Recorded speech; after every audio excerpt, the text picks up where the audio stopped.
अक्सर करते हैं, आप सुनते होंगे कि हाइब्रिड वॉर क्या बला है। हाइब्रिड वॉर को अगर मैं एक जुमले में आपसे बयान करूं तो वो ये है कि जो किसी मुल्क के ऊपर जो टारगेट होता है उसके अंदर ये एहसास पैदा कर दिया जाए कि यहाँ कुछ नहीं हो सकता, मायूसी का एहसास। जब एक मायूसी का एहसास पैदा होता है कि यहाँ पे कुछ नहीं हो सकता, तो फिर वो माशरा हजूम की सूरत अख्तियार करता है, और जब वो हजूम की सूरत अख्तियार करता है तो उससे बहुत कुछ काम लिए जा सकते हैं जो उसी मुल्क की अपनी ताकत के ख़िलाफ़ होते हैं। पहले भी दुश्मन इस तरह की कोशिशें करते होते थे। आपके इल्म में हज़ूर सल्लल्लाहु अलैहि वसल्लम की ज़िंदगी में भी इस तरह की कोशिशें हुई जब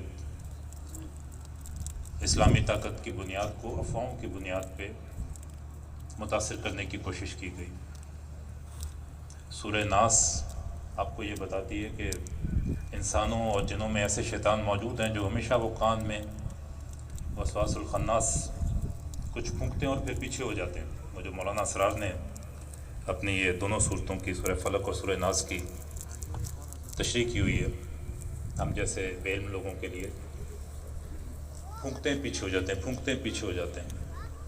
आप हजरात के शायद इल्म में होगा, एक रिसर्च छपी थी आज से कुछ 3-4 साल पहले कि एक झूठ को अगर 1000 दफ़ा दोहराया जाए तो लोग उसको सच समझना शुरू कर देते हैं। तो ये जो सोशल मीडिया की वजह से अब ये मुमकिन हो गया, जो शायद उस वक्त मुमकिन नहीं था, कि बार बार एक चीज़ को दोहराया जाए और आपके कानों में डाला जाए।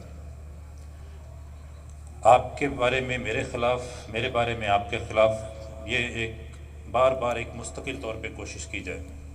और उसका फार्मूला क्या होता है कि 10% सच और 90% झूठ। पहले 10% सच लिखा होता है ताकि सुनने वाला उसको उठा ले, और उसके बाद बाकी चीज़ पे वो ईमान ले कि हाँ ये भी ठीक ही होगा।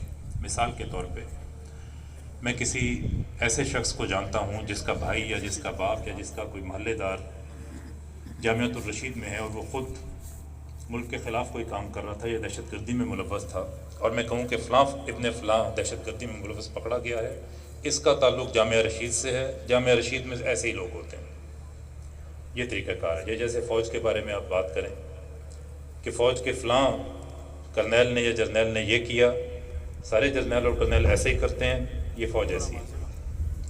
वो एक दूसरे के बारे में शक की फ़िज़ा बार पैदा करता। एक मौका वो आता है कि एक सादा इंसान, एक वो इंसान जो इस तरह की मकरो फ़रेब में नहीं पड़ा होता, वो ये समझना शुरू कर देता है कि यार कुछ ना कुछ तो इसमें सच होगा।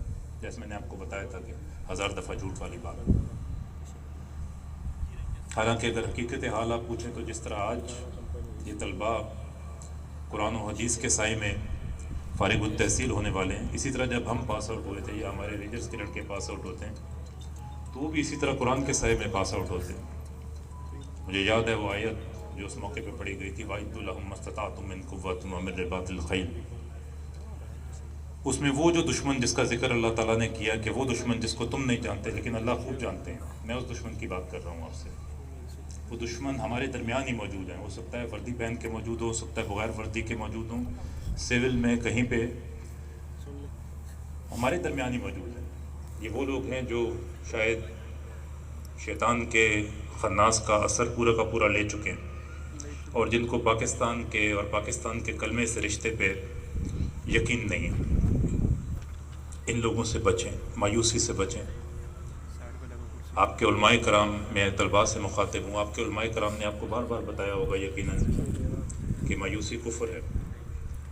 तो उस उम्मत के लिए जिसको ये बता दिया गया कि मायूसी कुफ्र है, और उस उम्मत के लिए जिसको बता दिया गया कि उसका इम्तिहान सिर्फ कोशिश में होना है, जो नतीजा है वो अल्लाह ताला के हाथ में है, उसको तो मायूसी की तरफ जाना ही नहीं चाहिए। हमारा और आपका काम सिर्फ ये है कि हम कोशिश करते रहें अपनी अपनी जगह पे। किसी को ये काम दिया गया है कि वो दीन को मजबूत रखे।